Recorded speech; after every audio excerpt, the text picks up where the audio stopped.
Assalamualaikum warahmatullahi wabarakatuh. Alhamdulillah wassalatu wassalamu ala rasulillah Nabiyyina Muhammadin wa ala alihi wa sahbihi wa man tabi'ahum bi ihsanin ila yaumidin.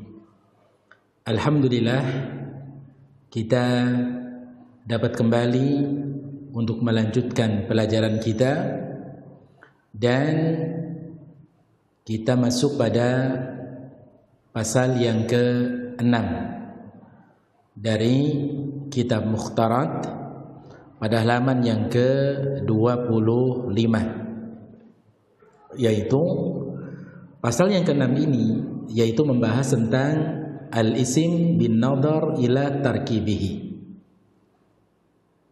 Isim ditinjau dari tarkibnya, penyusunannya, dari asal kata dalam sebuah kalimat.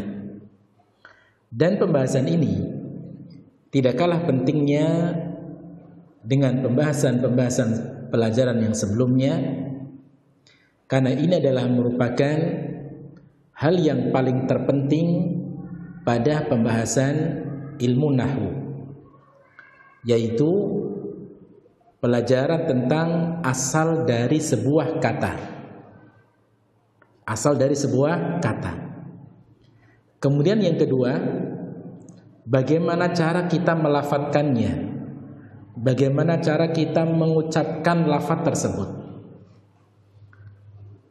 Inilah pelajaran yang akan kita bahas.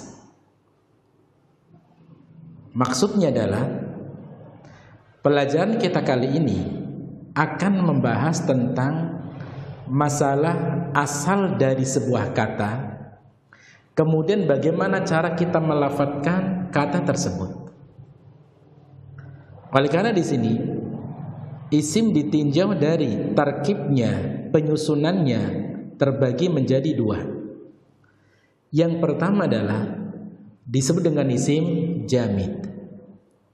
Yang kedua isim mushtaq.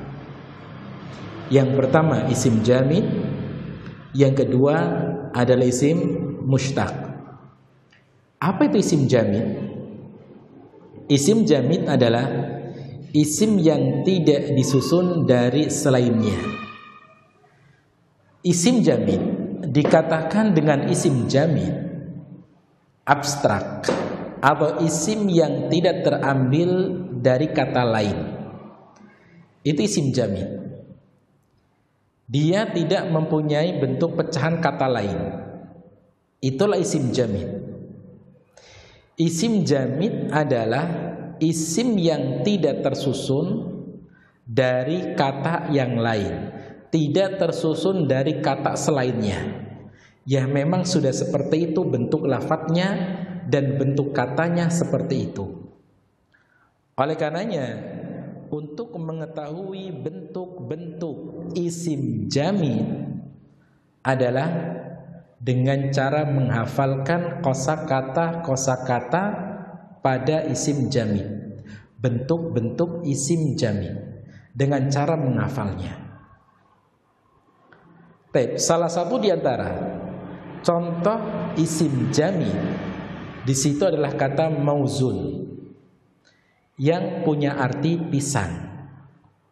Mauzun dikatakan atau disebut sebagai isim jamid. Kenapa? Karena kata mauzun ini tidak terambil dari selainnya, tidak terambil dari kata lain. Mauzun ya memang sudah seperti itu bentuknya. Contoh lagi misalnya kolam. Apa artinya kolam? Pena. Kolamun yang punya arti pena ini juga disebut sebagai isim jamid. Kenapa? Karena isim tersebut tidak disusun dari kata lain. Dia tidak tersusun dari kata lain. Kolamun yang terdiri dari 3 huruf qaf lam mim kemudian terbaca qalamun, memang sudah seperti itu bentuknya. Sudah semacam itu bentuk bacaannya. Sudah seperti itu bentuk lafadznya. Itulah kata qalamun yang punya arti pena. Contoh lagi misalnya filun, gajah. Kemudian burtuqalun, jeruk. Kemudian rojulun, seorang laki-laki, dan lain sebagainya daripada isim-isim jamid yang lain. Jadi saya lagi, untuk mengetahui isim jamid adalah dengan cara menghafalkan kosakata bentuk isim jamid, dengan cara menghafalkannya. Kesimpulannya, isim jamid adalah isim yang tidak tersusun dari kata lain. Dia memang sudah bentuknya semacam itu. Isim jamid, dalam masalah isim jamid, maka isim jamid terbagi menjadi dua. Yang pertama adalah isim dzat. Yang kedua adalah masdar. Apa itu isim dzat? Isim dzat adalah isim yang tidak muncul darinya fiil atau yang semakna dengannya. Isim dzat ini hampir sama dengan isim dzat, isim jamid. Karena isim jamid dan isim dzat ini adalah merupakan pecahan ataupun bagian daripada isim jamid. Jadi isim jamid dengan isim dzat itu maknanya sama. Maknanya adalah sama. Jadi isim jamid adalah isim yang tidak tersusun dari kata lain. Itu isim jamid. Dari isim jamid ini terpecah menjadi dua, ataupun terbagi menjadi dua bagian.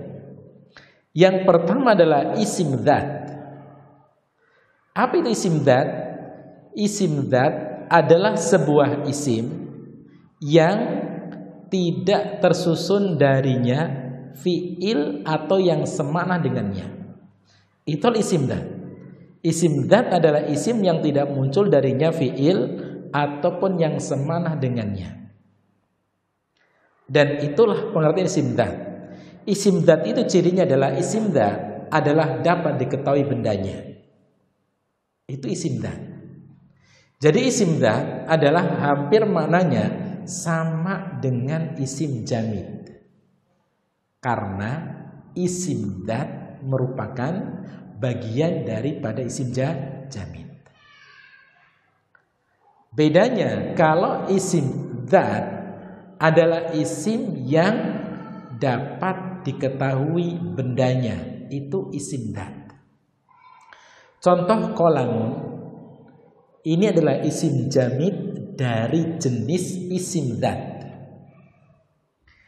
Kenapa kok dia dikatakan isim jamid? Karena qalamun ini tidak terambil darinya sebuah fiil, sebuah kata kerja atau yang semakna dengannya. Ini isim dzat.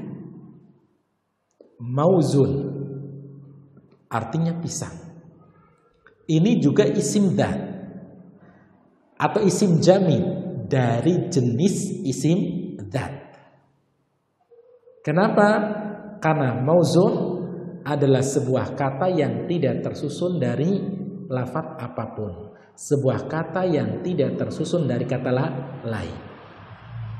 Oleh karenanya antara isim dzat dengan isim jamid maknanya sama-sama tidak terambil dari kata yang lain.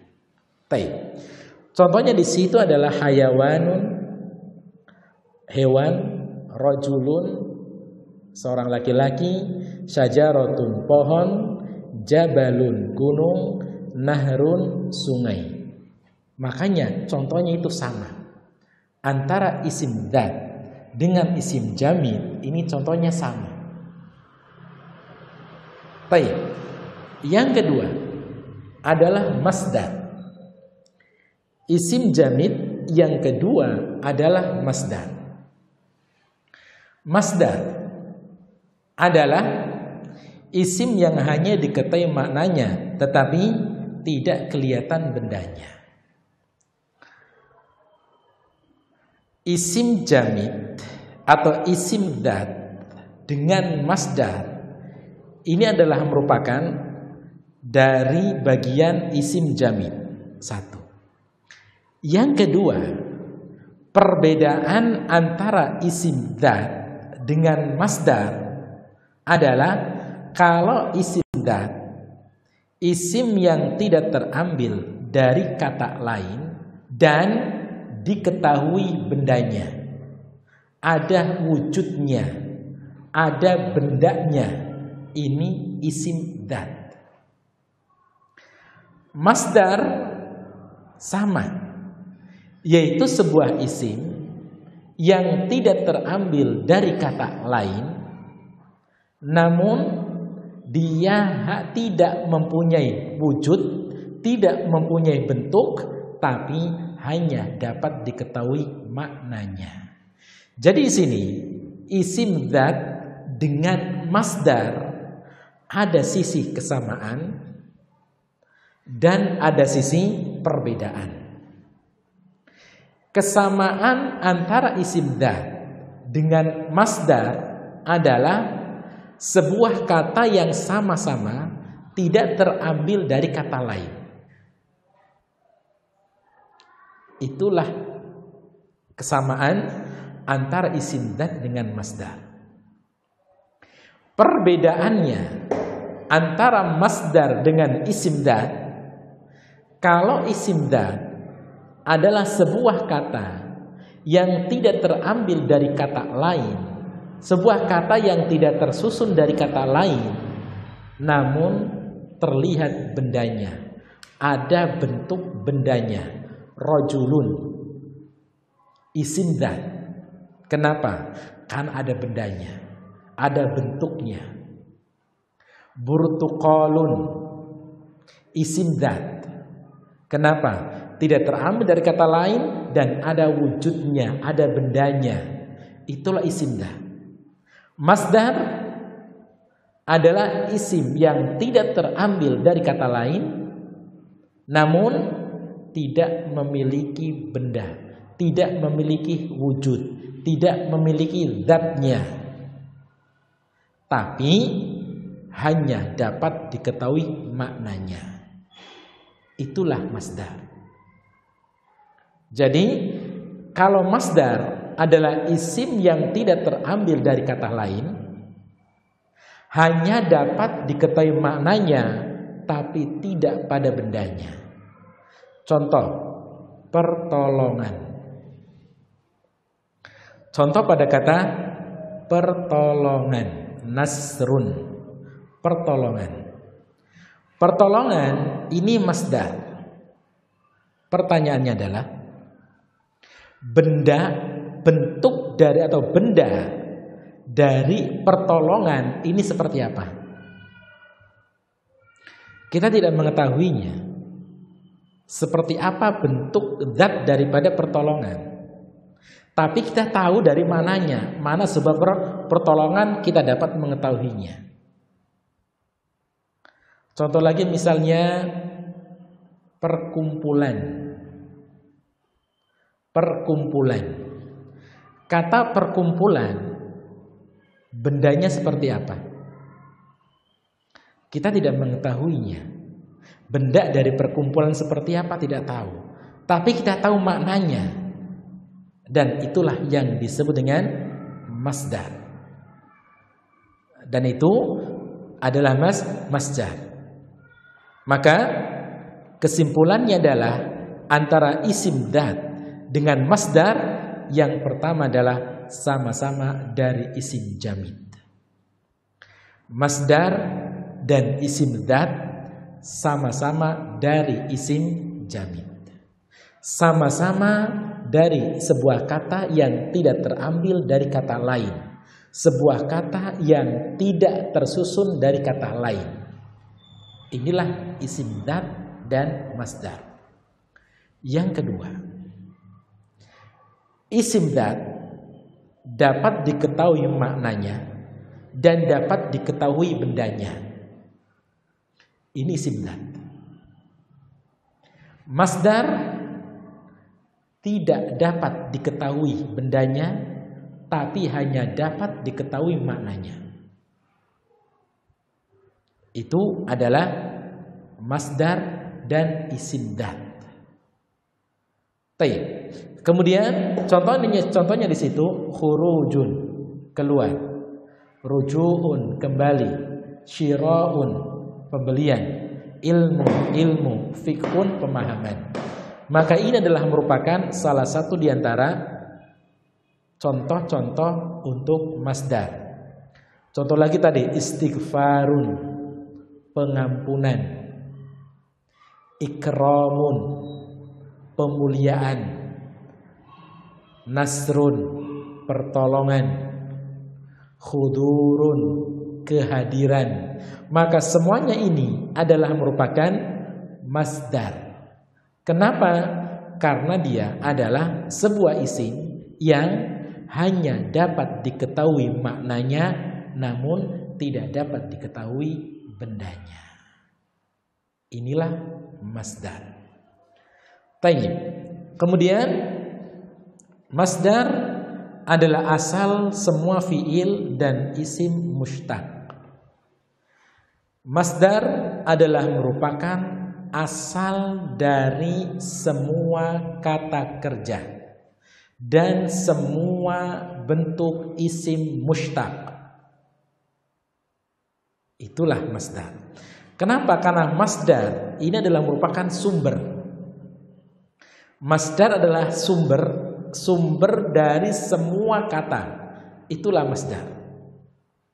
Oleh karenanya, masdar adalah asal dari semua fiil dan asal dari semua isim pecahan.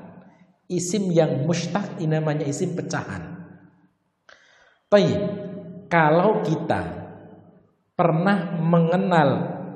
pernah belajar sorof, pernah mengenal sorof, kita ketahui bersama di sana ada fiil madhi, ada fiil mudhari, ada fiil amr, ada fiil nahyi, fiil larangan.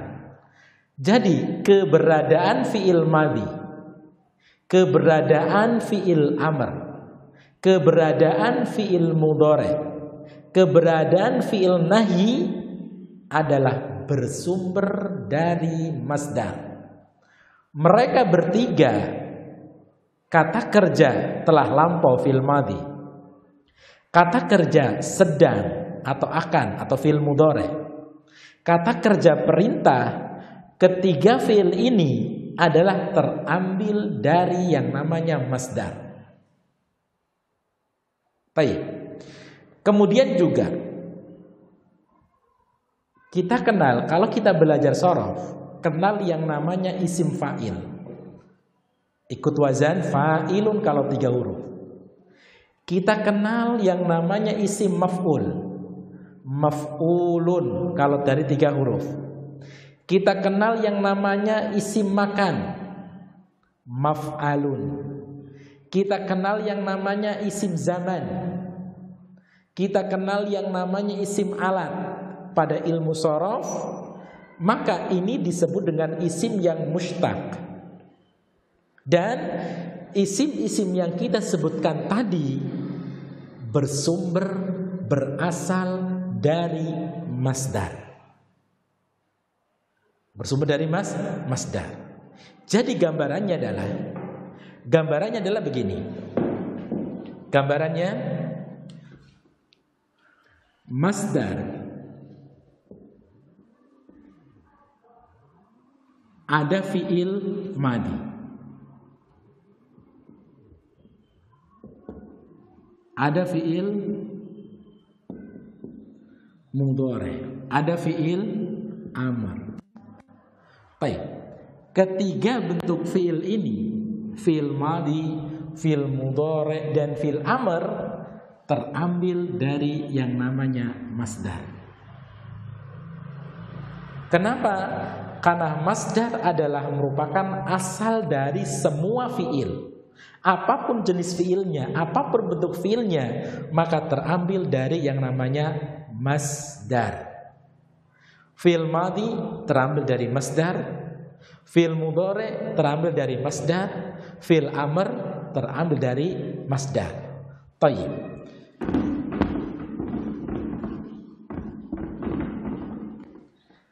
Ada misalnya ada nasoro. Nasoro ini fi'il madhi.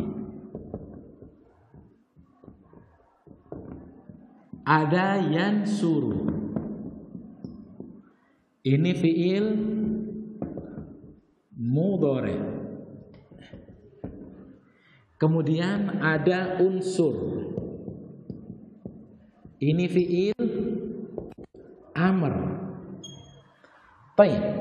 Adanya nasoro, adanya yansuru dan unsur, maka terambil dari nasrun.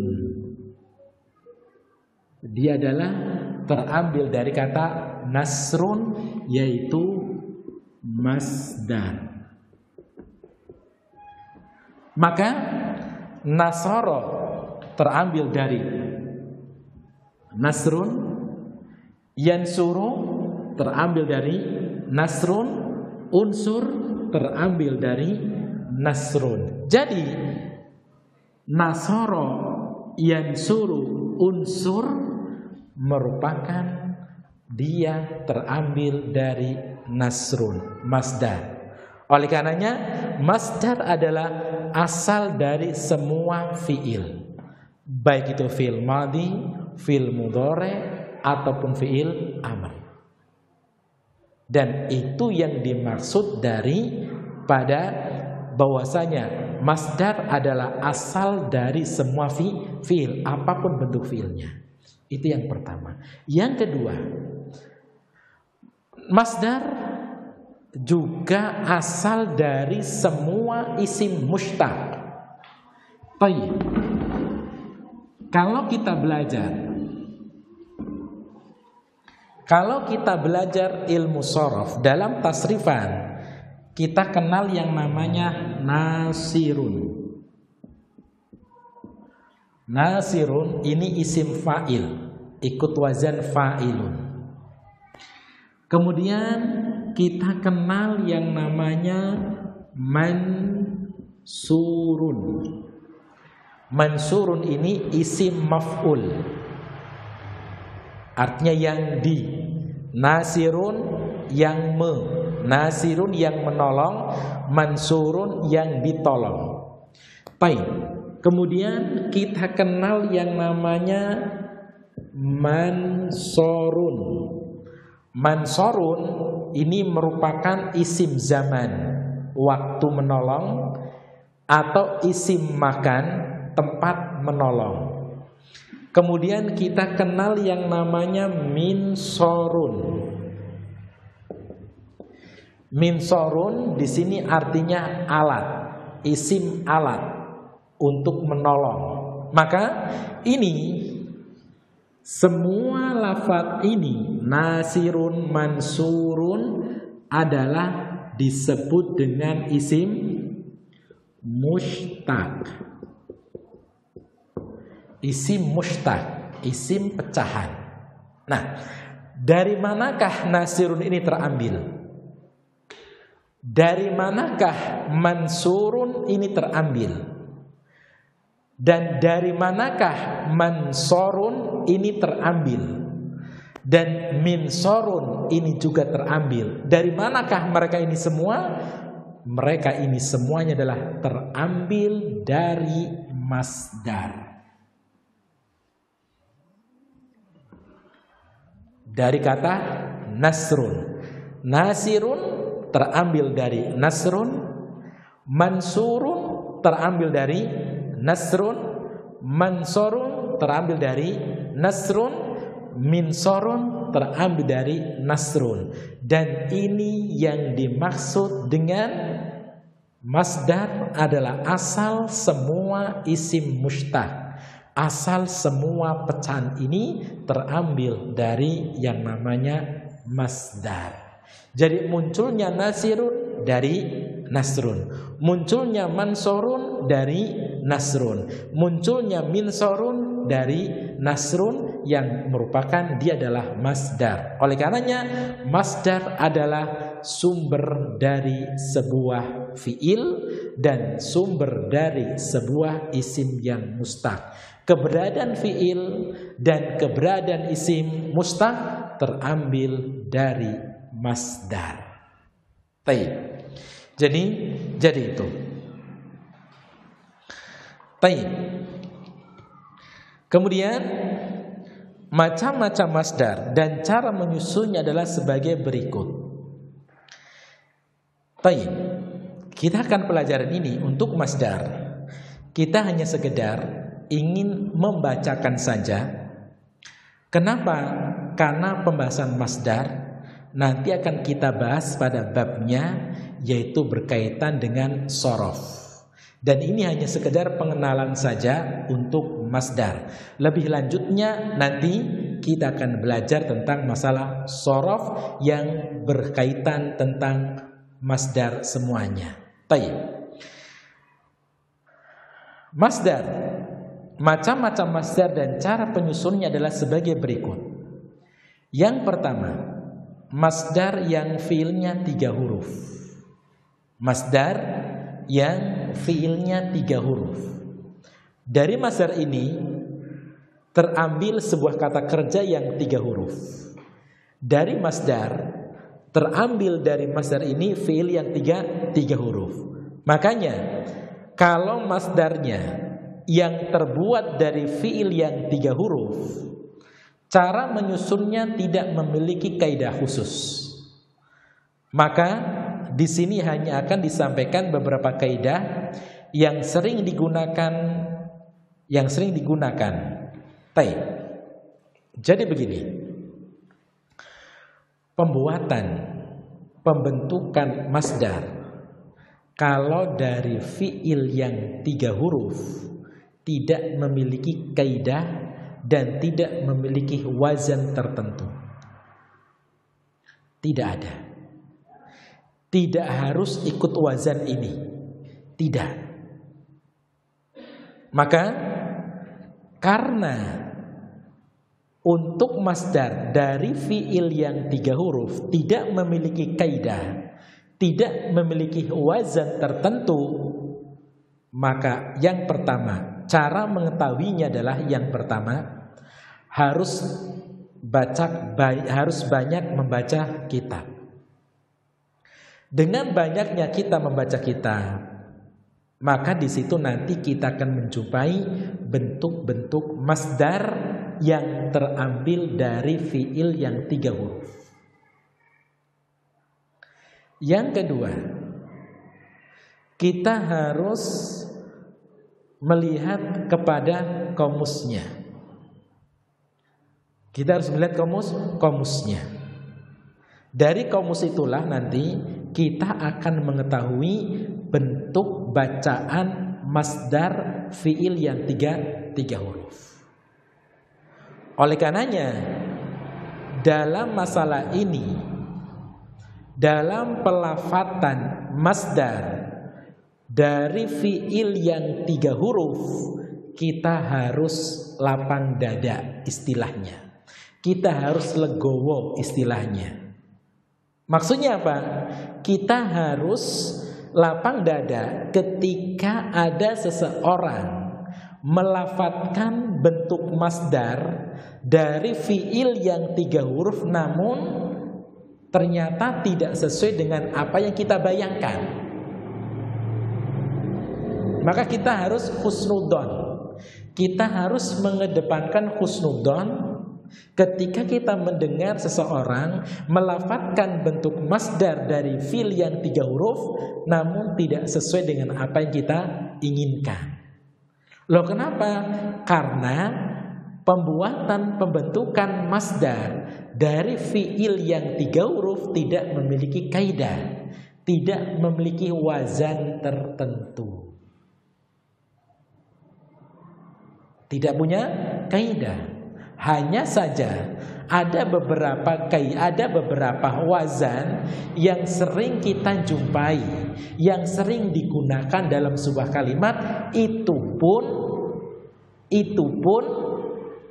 tidak mengharuskan seperti itu. Bisa jadi dia mengikuti bentuk yang lainnya, bisa jadi semacam itu. Baik. Oleh karena di situ yang pertama adalah jika menunjukkan arti produksi maka ikut wazan fi'alatun. Contoh tijarotun, perdagangan, ziraatun, pertanian, sinaatun artinya produksi, pembuatan. Tapi tijarotun terambil dari kata tijarotun fi'il yang 3 huruf. Tajiro. Kemudian ziraatun terambil dari kata ziraatun fi'il yang 3 huruf. Zaro'a. Kemudian sinaatun terambil dari sinaatun fi'il yang 3 huruf, yaitu sona'a. Thayyib, ziraatun di sana ada bentuk masdar yang lain. Ikut wazannya adalah fa'lun, yaitu zar'un. Sina'atun terambil darinya adalah fi'il yang 3 huruf, sona'a. Apakah mengharuskan ikut wazan fi'alatun? Tidak. Sina'atun, sona'a bisa terbentuk wazan yang lain dari masdarnya. Yang kedua, jika menunjukkan arti kegoncangan maka ikut wazan fa'alanun. Misal dawaranun artinya putaran, tawafanun artinya angin topan, ghalayanun artinya gempa. Maka itu wazan yang kedua. Wazan yang ketiga, jika menunjukkan arti penyakit atas suara maka ikut wazan fu'alun. Misal bukaun, tangisan, zukam, pilek, su'alun artinya batuk.